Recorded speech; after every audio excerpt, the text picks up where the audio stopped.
Imagine, for a moment, a profound silence settling over the colossal economic machine of the world. Factories stand idle, their vast windows mirroring the gray skies of despair. On street corners, lines of unemployed men stretch into the distance, their faces etched with the cold certainty of lost hope. This wasn't a nightmare. This was the brutal reality of the Great Depression that gripped the world in the 1930s. Money, the very lifeblood of commerce, seemed to have vanished, hoarding itself in bank vaults and under mattresses, refusing to circulate. The common belief was that markets would eventually heal themselves, but the suffering persisted, agonizingly slow. It was in this crucible of despair that a singular, eccentric voice emerged, not from the halls of academia, but from the unlikely world of business. His name was Silvio Gesell, and his radical idea about money was so outlandish, so utterly contrary to centuries of economic thought, that he became known as arguably the craziest economist you've never heard of. Yet, for one brief, shining moment, his crazy idea ignited a miracle. Silvio Gesell, born in 1862 in Germany,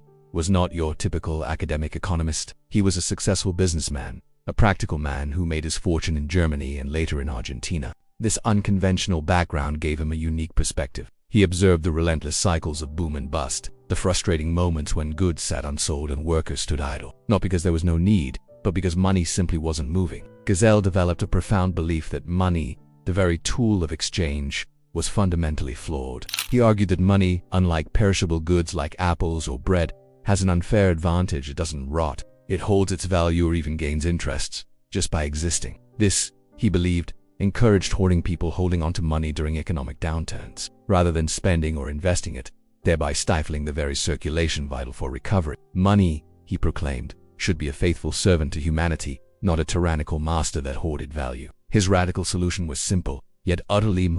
Gesell proposed that currency should lose its value over time, just like a perishable good. Imagine money as a ticket that slowly expires, or a loaf of bread that goes stale if not consumed. His idea was that every month, for example, a small stamp would have to be purchased and affixed to each banknote for it to retain its full face value. If you didn't affix the stamp, your money would depreciate by a small percentage. The goal was to eliminate interest, which Gesell saw as an unjust claim on future labor, and more importantly, to force money to circulate. Why would you hoard money that was visibly losing value?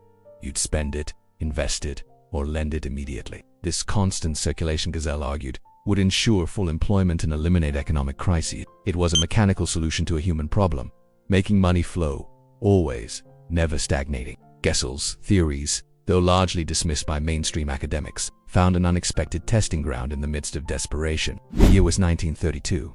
The small Austrian town of W, nestled in the Tyrolean Alps, was a microcosm of the global depression. Its sawmills were silent, its tourism industry had collapsed, and unemployment soared to a heartbreaking 30%. The town mayor, Michael Untergemberger, a visionary and pragmatic leader, was desperate for a solution beyond conventional aid. He had read Gesell's work, and despite its radical nature, he saw a glimmer of hope. He convinced the town council to implement an experiment. Wörgl issued its own local currency, 32,000 Austrian shillings worth of stamped money, that replicated Gesell's Demurrage principle. Each Wörgl shilling had to have a stamp worth 1% of its value affixed to it every month, to remain valid, effectively depreciating by 12% a year. The mayor explained the concept. If you want to keep your money, you must spend it. If you keep butter, it goes bad. The impact was immediate and astonishing. People began spending their WGRGL shillings as fast as they received them, eager to avoid the monthly tax. Money, previously frozen in fear, now flowed like a river. The data from WGRGL was nothing short of miraculous. Public works projects,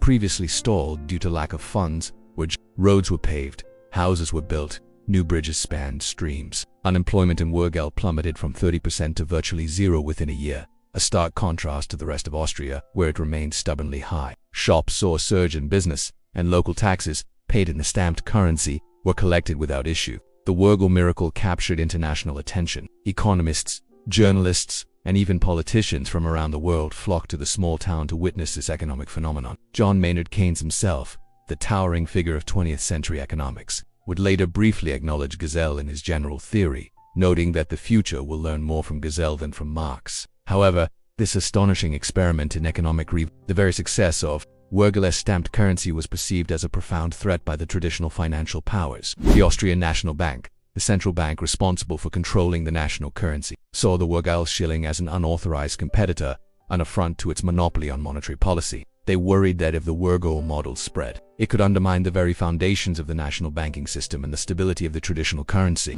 Despite the undeniable evidence of its success in pulling a town out of the depths of depression, the Austrian National Bank issued a legal challenge. In 1933, they officially banned the issuance of stamped money, forcing the Wörgl Experiment to a premature, crushing halt. The town, deprived of its revolutionary currency, soon slipped back into the familiar grip of unemployment and despair. Gesell's radical ideas, often labeled utopian or simply mad, largely faded into obscurity after this forced end. His name remained on the fringes of mainstream economic discourse, often mentioned with a dismissive chuckle, yet his theories never truly died. They resurfaced periodically during later economic crises, sparking new discussions about the fundamental nature of money and its role in a stagnant economy. Modern economic ideas like negative interest rates, implemented by some central banks in recent years, can be seen as a distant echo of Gesell's Demurrage principle. So, was Silvio Gesell truly crazy, or was he a prophet ahead of his time, an economic visionary whose bold ideas were simply too radical for the entrenched powers of his era? His story is a powerful reminder that sometimes